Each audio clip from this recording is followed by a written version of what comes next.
Welcome to CATtheMinion YouTube channel. My name is Teresa, but you can call me Cat. So I'm doing card of the day. This is 3-5, and I'm using the Lover's Oracle. So, I was looking at the placement of the planets, and even though the site that I was using, there seems to be some slight inaccuracies, but I'm not going to worry about that right now. The information that I've gotten here is, or it could just be that I was confused when I wrote stuff down. So it might be me, but the energy that I'm looking at for the 5th, okay? So Mars moved into Gemini. Gemini rules the Lover's card. Now, this might not necessarily be for a lover, or it could just be a message for people who are in a love relationship, and because it's coming out of the collective, it might not mean anything for other people. Um, but it's coming off of the heels of this reading on the 4th, where um, the depths of a feeling previously, hitherto, um, pushed under the rug, now realizing it's a fucking oceanic trench. And then for the 5th, Mars in Gemini, which rules the lovers, and the twins. So it could also be related to twin flame. Now, what's interesting is that my Gemini reading for March, for the horoscope thing, came out as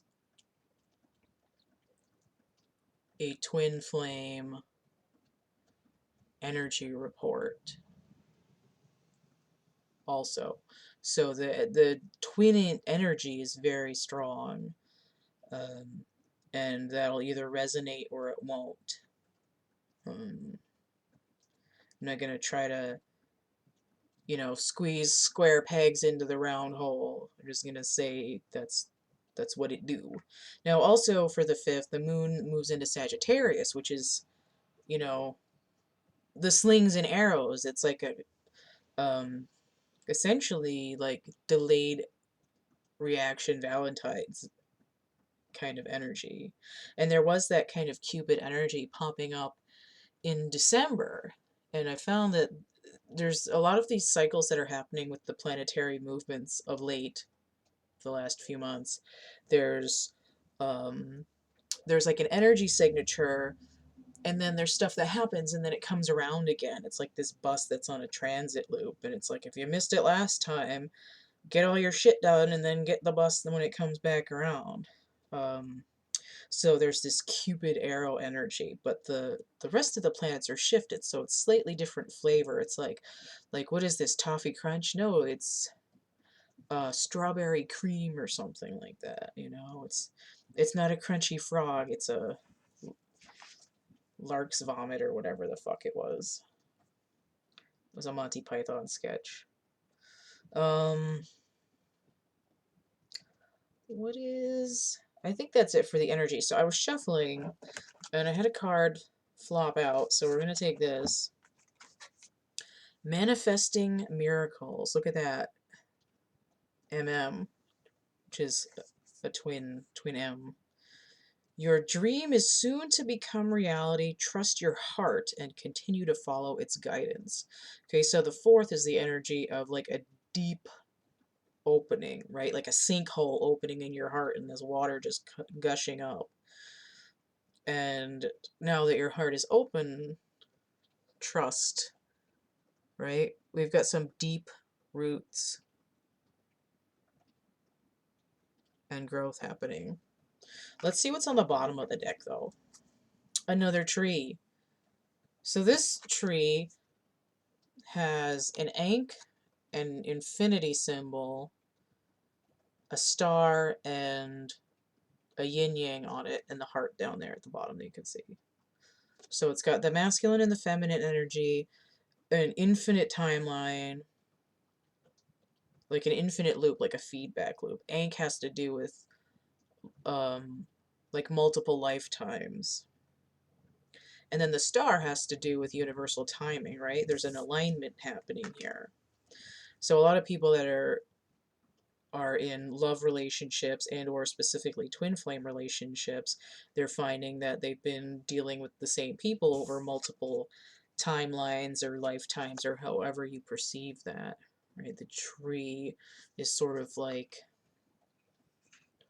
the universe, and each timeline is like a branch coming off it.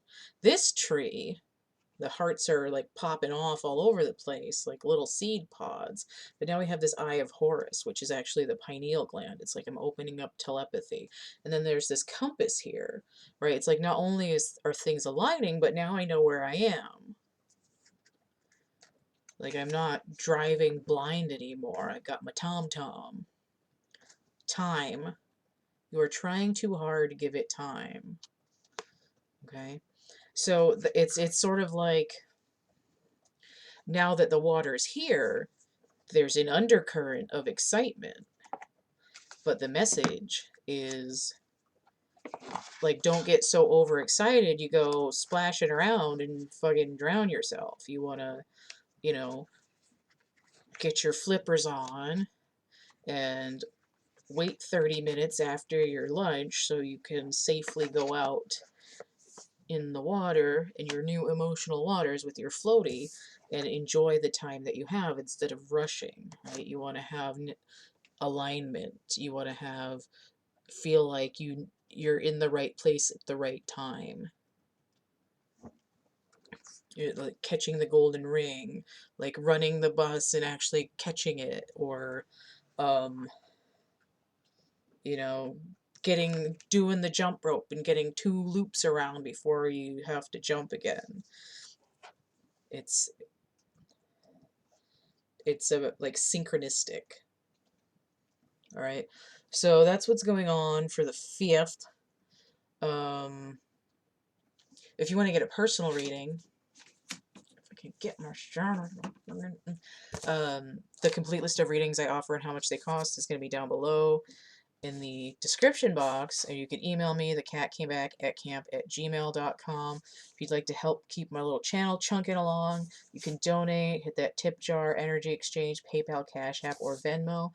And if you'd like stuff, I've got merch on Cafe Press, prints on DeviantArt, actual art items on Etsy, like stuffed animals, drawings, paintings, foam lotus. Got a couple of spare doll parts on there. And then